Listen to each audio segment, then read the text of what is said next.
الحمدللہ رب العالمین والصلاة والسلام علی سید الانبیاء والمرسلین اما بعد فاعوذ باللہ من الشیطان الرجیم بسم اللہ الرحمن الرحیم۔ الحمدللہ الہادی پروگرام میں حضرت موسیٰ علیہ السلام کے بارے میں کلام چل رہا ہے، اور آپ کے بارے میں اللہ تبارک و تعالی نے قرآن عظیم میں جس مقام پر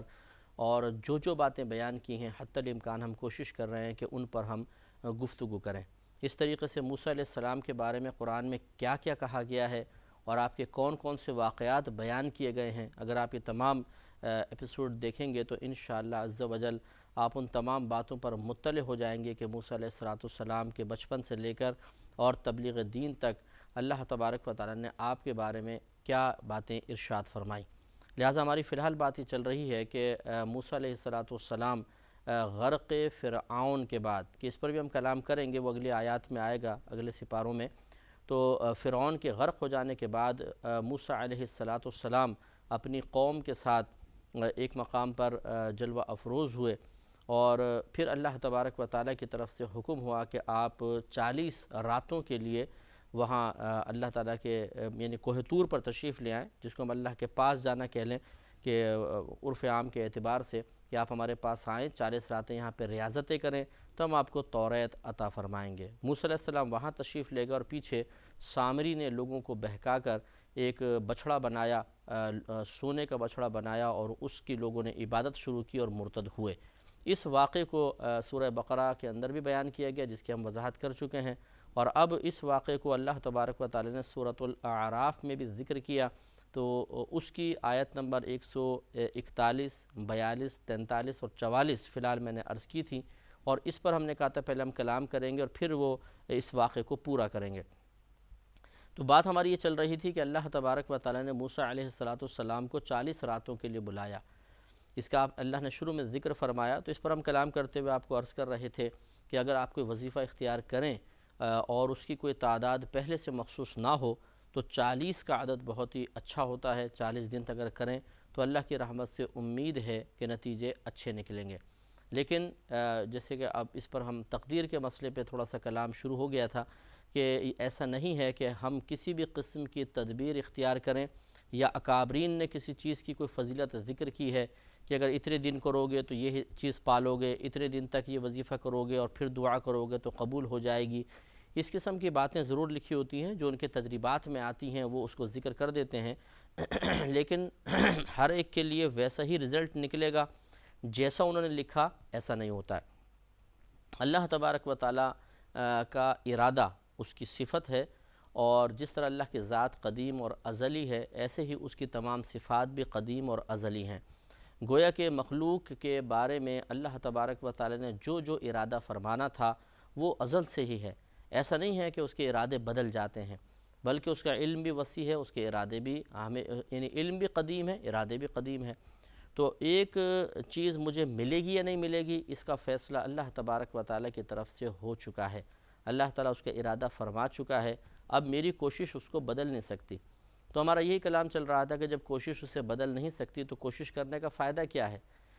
فائدہ یہ ہے، اس میں حکمت یہ ہے کہ اگر انسان صرف اللہ تبارک و تعالیٰ کے مقرر کردہ نتائج پر ہی نگاہ رکھتا اور کوشش کو اختیار نہ کرتا تو پھر وہ براہ راست اللہ تعالیٰ سے مایوس ہو جاتا۔ جیسے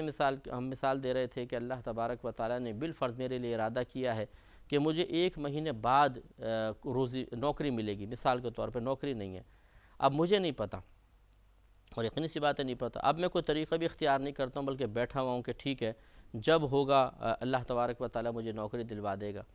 اور تو اب مجھے تو چونکہ پتہ نہیں کہ 1 مہینے بعد نوکری ملے گی، تو کچھ ہی دن بعد یقینی سی بات ہے کہ میرے صبر کا پیمانہ لبریز ہونا شروع ہو جاتا، ہفتہ گزرتا، 15 دن گزرتا، ہو سکتا ہے کہ میں صرف 1 دن کے فاصلے پر رہ جاتا، لیکن چونکہ مجھے معلوم نہیں کہ ابھی کتنے عرصے بعد ملے گی، تو میں تو یہی گمان کرتا کہ 1 مہینے تک تو ملی نہیں، اب پتہ نہیں اور کتنا انتظار کرنا پڑے گا۔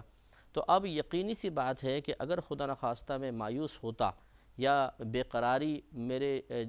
باطنی بے قراری مجھے غصے میں مبتلا کر کے خدا نخواستہ کسی شکوہ شکایت پر مجبور کر دیتی، تو میں اللہ تعالیٰ کی بارگاہ میں شکوہ براہ راست کرتا کہ اللہ تعالیٰ ہم تو تیرے نتیجے کا انتظار کر رہے ہیں اور تو نے پتہ نہیں میرے لیے کیا فیصلہ کیا ہوا ہے۔ خدا نخواستہ اس قسم کے کوئی اعتراض والے جملے نکل جاتے تو انسان دائرہ اسلام سے خارج ہو جاتا۔ تو اب اس میں حکمت یہ ہے، ہمیں حکم دیا کہ انجام تو چونکہ تمہیں پتہ نہیں، کوششیں کرو۔ اب ہم کسی سے دعا کرواتے ہیں، امید ہو جاتی ہے کہ شاید ان کی دعا کی برکت سے نوکری مل جائے، نہیں ملتی ہم دوسرا ذریعہ اختیار کرتے ہیں، کسی سے کہتے ہیں وہ وعدہ کر لیتا اچھا میں کوشش کروں گا، ایک اور امید بن جاتی ہے۔ اگر نوکری نہیں ملتی تو ہم اللہ تعالیٰ سے اب مایوس نہیں ہوتے، اس شخص سے ہوتے ہیں، ہم کہتے ہیں کہ دیکھو اس نے وعدہ کیا تھا پورا نہیں کیا۔ پھر کسی نے وظیفہ دے دیا، کسی نے کوئی خاص مخصوص دعا پڑھنے کے لیے دے دی، ہم ان میں لگتے ہیں۔ جب ان کی بھی مدت پوری ہو جاتی ہے تو ہم اللہ تعالیٰ سے براہ راست مایوس نہیں ہوتے، بلکہ ہم کہتے ہیں کہ نہیں یار وہ عامل ٹھیک نہیں ہے، اس نے ایک دعا دی تھی کوئی فائدہ ہوا ہی نہیں۔ تو یہ ہے اللہ تعالیٰ کی حکمت دعا کا طریقہ بتانے میں، وظائف اختیار کرنے میں، کہ انسان براہ راست اللہ تعالیٰ کی ذات سے مایوس نہیں ہوتا ہے۔ تو بہرحال اللہ تبارک و تعالیٰ نے موسیٰ علیہ السلام کو بلایا اور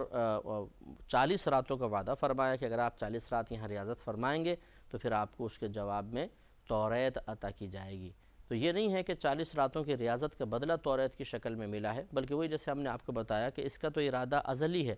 یعنی اللہ تبارک و تعالیٰ نے اس کا ارادہ ازل سے ہی فرما لیا تھا، اور یہ ایک اللہ تعالیٰ کی طرف سے فیصلہ شدہ بات تھی۔ تو اس میں کیا تبدیلی اور کیا چیز اس کا ذریعہ سبب بن سکتی ہے؟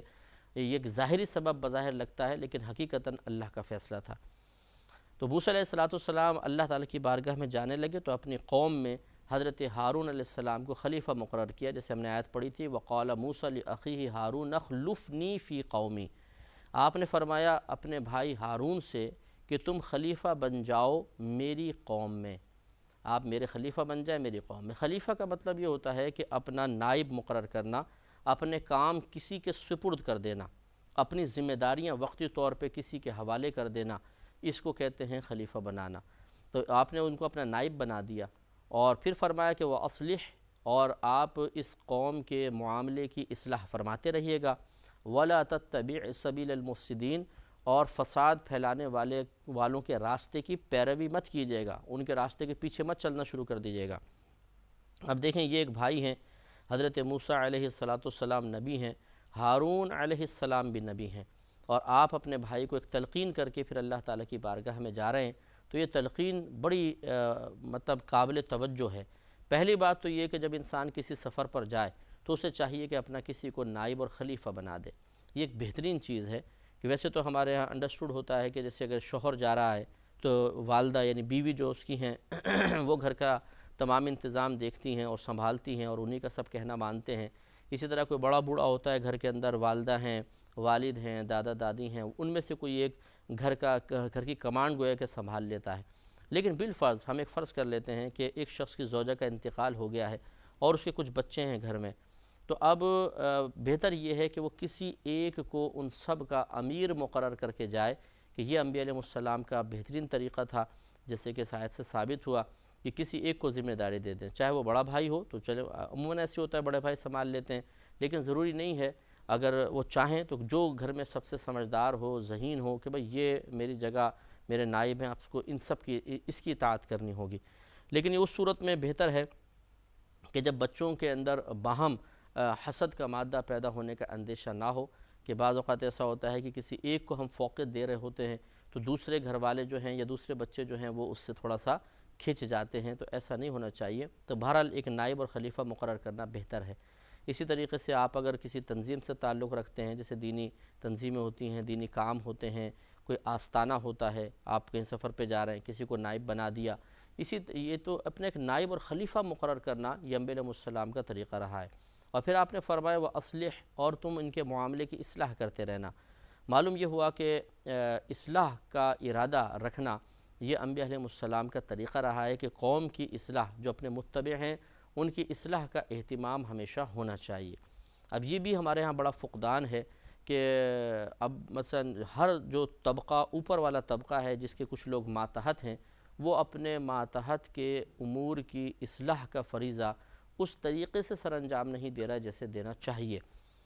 حالانکہ انبیاء علیہ السلام دیکھیں، خود موسیٰ علیہ السلام اس کی تلقین فرما رہے ہیں، گویا کہ بہت امپورٹنٹ چیز ہے کہ اپنے ماتحت کے معاملات کی اصلاح کرتے رہنا۔ شوہر اپنی بیوی کے معاملے کی اصلاح کرے، ماں باپ مل کر اپنے بچوں کے معاملے کی اصلاح کریں، ٹیچرز اپنے اسٹوڈنٹس کی اصلاح کریں، شیوخ پیر حضرات اپنے مریدین کی اصلاح کریں،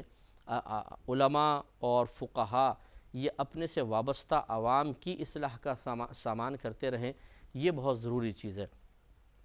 اس سے فائدہ یہ ہوگا کہ اگر معاملوں کی اصلاح ہوتی رہتی تو یہ معاشرہ اتنا نہ بگڑتا، لیکن چونکہ ہم نے جب اصلاح کا کام کرنا چھوڑ دیا ہے، ایک دوسرے کو سمجھانا، کسی کے معاملے کو صاف ستھرا کرنا، اسے گندگی آلودگی سے پاک کرنا چھوڑا، تو آج معاشرے کا معاملہ ہمارے سامنے ہے۔ اور پھر اپنے بھائی کو دیکھیں مزید تلقین کہ وَلَا تَتَّبِعْ سَبِيلَ الْمُفْسِدِينَ، اور آپ فساد پھیلانے والوں کے راستے کے پیچھے مت چلیے گا۔ تو یہ بھی ایک بڑی بہترین تلقین ہے، اس کو ہمیں بھی غور و تفکر کرنا چاہیے کہ کہیں ایسا تو نہیں کہ ہم بھی فساد پھیلانے والوں کے پیچھے چل رہے ہیں۔ فساد پھیلانے کا مطلب یہی نہیں ہے کہ کوئی انتشار کرنا، کوئی توڑ پھوڑ کرنا، اس کو فساد، یہ بھی فساد کی صورتیں ہیں۔ جو اللہ تعالیٰ کی نافرمانی کر رہا ہے، گناہ کا راستہ اختیار کر رہا ہے، وہ بھی زمین میں فساد پھیلانے والا ہے، کیونکہ گناہوں سے بے برکتی پیدا ہوتی ہے۔ بے برکتی جب پیدا ہوتی ہے تو لوگ بے برکتی یوں سمجھ لیجئے کہ دیکھیں جو مقدار مثلا ہمیں کھانے کی مل رہی ہے، جو رزق ہے وہ تو اللہ نے مقرر کیا ہوا ہے، لیکن کبھی تو ایسا ہوتا ہے کہ تھوڑا رزق بھی ہمیں بہت زیادہ محسوس ہونے لگ جاتا ہے، اور کبھی ایسا ہوتا ہے کہ بہت زیادہ بھی کم محسوس ہوتا ہے۔ یہ برکت کے کم اور زیادہ ہونے کی علامت ہوتی ہے۔ مقدار ایک ہی ہے، کبھی جیسے مہینے میں تنخواہ آئی، ایک مہینے تو پتہ نہیں چلتا، 5 دن میں 10 دن میں تنخواہ ختم، اور کبھی ایسا ہوتا ہے کہ پورے مہینے کے آخر تک چل جاتی ہے، اور ہم کہتے ہیں اب کی دفعہ تو بڑی برکت ہو گئی۔ تو یہ برکت کا معاملہ ہے۔ اب بعض اوقات ایسا ہوتا ہے کہ جب کوئی لوگ گناہ کی کثرت کرتے ہیں تو اس برکت سے محروم ہو جاتے ہیں، ہر نعمت قلیل محسوس ہونے لگ جاتی ہے، ہوس بڑھ جاتی ہے، دل کا استغنا اور دل کا غنا کم ہو جاتا ہے، فقر محسوس ہونے لگ جاتا ہے، تنگ دستی محسوس ہونے لگ جاتی ہے، اور اس کی وجہ سے پھر معاشرے میں بگاڑ پیدا ہوتا ہے۔ آپ دیکھتے ہیں کہ پھر کرپشن بڑھتی ہے، دوسرے معاملات ہوتے ہیں۔ اس کا مطلب یہ ہوا کہ اگر ہم بھی گناہ گاروں کے راستے پہ چلیں اور اس کی پرواہ نہ کریں تو ہم بھی بے برکتی سے برکت سے محروم ہوں گے، بے برکتی کا سبب بننے والے ہوں گے، اور اس کے نتائج پھر ہمیں بھی بھگتنے ہوں گے۔ تو اس لیے یہ تلقین فرمائی گئی، اور اللہ تبارک و تعالیٰ نے موسیٰ علیہ السلام کے ذریعے ہارون علیہ السلام اور ان کے ذریعے قیامت تک آنے والے مسلمانوں تک اس بات کو پہنچا دیا کہ فساد پھیلانے والوں کے راستے پر ہرگز نہیں چلنا چاہیے۔ اور اس کا مفہوم وسیع لے لیا جائے تو بعض اوقات ایسا بھی ہوتا ہے کہ کچھ لوگ ہوتے ہیں جو شرارتیں کرتے رہتے ہیں، دوسروں کو تنگ کرنا ان کا مقصد ہوتا ہے۔ یہ فیکٹریز میں بھی ہوتے ہیں، آفیسز میں ہوتے ہیں، اسکول، کالج، یونیورسٹی، گھروں میں، خاندانوں کے اندر ہوتے ہیں، محلوں کے اندر ہوتے ہیں۔ ان کا کام یہ ہوتا ہے لڑوانا، فساد پھیلانا، لوگوں کے اندر جدائی پیدا کرنا، تفریق پیدا کرنا، دلوں کو دور کر کے یہ خوش ہوتے ہیں۔ تو گویا کہ ان کے راستے پر چلنے سے بھی منع کیا جا رہا ہے۔ اسی طریقے سے کہ جس کا عقیدہ خراب ہے، معاذ اللہ اسلامی بنیادی عقائد کے خلاف عقیدہ رکھتا ہے، تو اس کا راستہ چھوڑنا تو بدرجہ اولا ضروری ہوگا، کیونکہ جب اعمال کے ذریعے جو فساد پیدا ہو رہا ہے اس کی پیروی کرنے میں ہی انسان کے لیے نقصان کے ہزارہ پہلو ہیں، تو پھر جو ایمانی فساد پھیلا رہا ہو، ایمان کے بربادی کا سبب بن رہا ہو، تو اس سے تو بدرجہ اولا انسان کو بچنا چاہیے۔ لہذا آج کل ایسے بہت سارے لوگ آپ کو ملیں گے کہ خود ساختہ وہ نظریات انہوں نے بنائے ہوئے ہیں، میرے نزدیک ایسا ہے، میں یہ کہتا ہوں۔ وہ اس طرح بڑی بڑی باتیں کرتے ہیں، اور جب ان کی ان اقوال کو دیکھا جاتا ہے تو اللہ تبارک و تعالیٰ اور اس کے رسول کریم صلی اللہ علیہ وسلم کی بیان کردہ عقائد سے متعلقہ واضح تعلیمات کے خلاف ان کے اقوال جا رہے ہوتے ہیں، اور اگر کوئی شخص ان کو اختیار کرے گا تو وہ گمراہ ہو جائے گا، برباد ہو جائے گا، لیکن وہ بڑے وثوق کے ساتھ، بڑے اعتماد کے ساتھ لوگوں کے اندر اس تعلیم کو عام کر رہے ہوتے ہیں۔ تو اس قسم کی جو شخص آپ اگر یہ سمجھتے ہیں کہ اس کا یہ نظریہ، اس کا یہ خیال قرآن و حدیث سے ٹکرانے والا ہے، تو ہرگز اس کی پیروی نہیں کرنی چاہیے۔ اللہ تعالیٰ نے ارشاد فرمایا پھر آگے کہ موسیٰ علیہ السلام جب وہاں پر تشریف لے آئے تو آپ نے اللہ تعالیٰ سے ہم کلامی کا شرف حاصل کیا، اور اللہ تعالیٰ کی بارگاہ میں درخواست کی کہ اللہ تعالیٰ تو مجھے اپنے آپ کو دکھا۔ جیسے ارشاد فرمایا قالا، آپ نے عرض کی ربی، اے میرے رب، ارینی انظر الیک، تو اپنا آپ مجھے دکھا دے، میں تجھے دیکھنا چاہتا ہوں۔ قال، اللہ تعالیٰ نے فرمایا لن ترانی، آپ مجھے ہرگز نہیں دیکھ سکتے۔ تو یہ نہیں اللہ تعالیٰ نے فرمایا کہ مجھے دیکھا ہی نہیں جا سکتا، اگر ایسا ہوتا تو رؤیت کے تمام امکانات ختم ہو جاتے، کہ گویا کہ جب اللہ تعالیٰ نے خود بیان فرما دے کہ مجھے کوئی دیکھ ہی نہیں سکتا، مجھے دیکھا جا ہی نہیں سکتا ہے، تو اس کا مطلب ہے کبھی بھی رؤیت نہیں ہو سکتی۔ لیکن اللہ تعالیٰ نے یہ نہیں فرمایا، بلکہ خاص موسیٰ علیہ السلام کو مخاطب کر کے فرمایا کہ آپ مجھے نہیں دیکھ سکتے۔ اس کا مطلب یہ ہے کہ اللہ تعالیٰ کو دیکھنا ممکن تو ہے، لیکن اس وقت جب اللہ تبارک و تعالیٰ اس کو ممکن بنا دے، یہ کوئی محال چیز نہیں ہے۔ یہی وجہ ہے کہ نبی کریم صلی اللہ علیہ وسلم کی بکثرت واضح احادیث مبارکہ موجود ہیں کہ بروز قیامت ہم اللہ تبارک و تعالیٰ کو بالکل ایسے دیکھیں گے، اور یہ صرف مومنین کا خاصہ ہوگا، وہ دیکھ سکتے ہیں، کافر نہیں دیکھیں گے، کہ بالکل ایسے دیکھیں گے جیسے 14ویں رات کا چاند۔ یعنی جیسے سرکار نے فرمایا کہ تم 14ویں رات کے چاند کو دیکھنے میں شک کرتے ہو؟ صحابہ کرام نے عرض کہ نہیں، فرمایا بس تم اسی طرح اپنے رب کو دیکھو گے۔ یعنی بالکل واضح طور پہ بیان کرنا مقصود ہے، یہ نہیں کہ اللہ تعالیٰ اس طرح چاند کی طرح گولائی کی شکل میں معاذ اللہ اوپر ایسے نظر آئے گا، یہ مشابہت قائم کرنا مقصود نہیں ہے، بلکہ اس کے امکان کو بیان کرنا مقصود ہے کہ جیسے 14ویں رات کے چاند کو دیکھنا ممکن ہے، اسی طریقے سے اللہ تبارک و تعالیٰ کو دیکھنا بھی ممکن ہے۔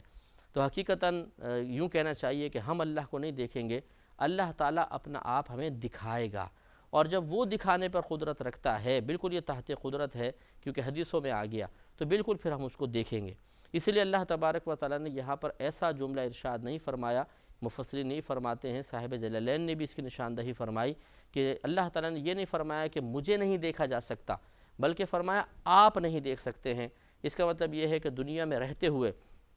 ایک نبی بھی جیسے موسیٰ علیہ السلام اپنی چشمان ظاہری سے اللہ تبارک و تعالیٰ کی زیارت نہیں کر سکتے ہیں، اور جب اللہ تعالیٰ کے ایک حبیب، اللہ تعالیٰ کے ایک محبوب بندے، ایک نبی جو عام لوگوں سے زیادہ قوت اور طاقت کے حامل ہوتے ہیں، انہیں زیادہ انعامات، زیادہ کمالات، زیادہ برکات سے نوازا جاتا ہے، جب وہ اللہ تبارک و تعالیٰ کو نہیں دیکھ سکتے تو پھر ہم کیسے دیکھ سکیں گے؟ لہٰذا فقہاء اسلام نے بیان فرمایا کہ حالت زندگی میں ظاہری آنکھوں سے اللہ تبارک و تعالیٰ کی زیارت کرنا محال ہے۔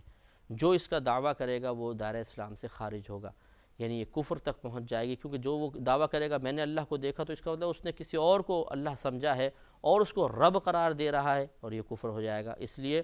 دنیا میں کوئی نہیں دیکھ سکتا۔ ہاں، نبی کریم صلی اللہ علیہ وسلم کا اللہ تبارک و تعالیٰ کو اپنی ظاہری آنکھوں سے دیکھنا اگرچہ یہ مختلف فی مسئلہ ہے، اس میں اختلاف ہے علماء اسلام کا کہ آپ نے اپنے چشمانی ظاہری سے معراج میں اللہ تعالیٰ کو دیکھا تھا، یہ دل کی آنکھوں سے دیکھا تھا۔ دلائل دونوں پر ہیں، لیکن ہم ان صحابہ کرام کے قول کو لیتے ہیں اور ان جمہور علماء کرام کے ہم عقیدے پر یا ان کے نظرے پر قائم ہیں کہ نبی کریم صلی اللہ علیہ وسلم نے بعطائے الہی اپنی چشمان ظاہری سے اللہ تبارک و تعالیٰ کی زیارت کا شرف حاصل کیا تھا۔ بہرحال تو اللہ تبارک و تعالیٰ نے ابھی اس بات کو ثابت فرمانے کے لیے کہ آپ مجھے نہیں دیکھ سکتے، ارشاد فرمایا کہ لن ترانی، اے موسیٰ آپ مجھے ہرگز نہیں دیکھ سکتے، وَلَكِنِ انظُرْ إِلَى الْجَبَلِ، لیکن اس پہاڑ کی طرف دیکھیں، اگر یہ قائم رہا تو پھر آپ مجھے دیکھ سکیں گے۔ اس پہ انشاءاللہ پھر مزید کلام کریں گے۔ نیکسٹ